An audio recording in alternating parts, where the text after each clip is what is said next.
আবার ওই কালো গিলাফ দেখলে,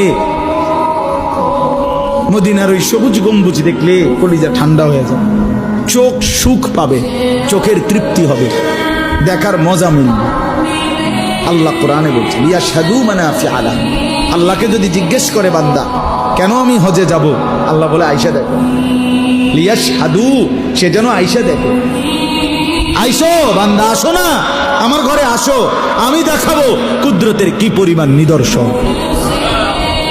দেখবা কদম কদম, পরতে পরতে আমার নিদর্শন, আমার ঘর দেখবা, আমার কালো গিলাফ দেখবা, হাজরে আসওয়াদ দেখবা, আমার ঘরের দরজা দেখবা, মাকামে ইব্রাহিম দেখবা, জমজম দেখবা, সাফা মারওয়ায় ঘুরবা, মিনায় যাবা, আরাফায় যাবা, মুজদালিফায় যাবা, আমি তোমারে ঘুরাবো, ঘুরাইতে ঘুরাইতে গুনাহ মাফ করে একদম মায়ের পেটে নতুন বাচ্চা বের হয় যেভাবে, নিষ্পাপ বানায় দেবো।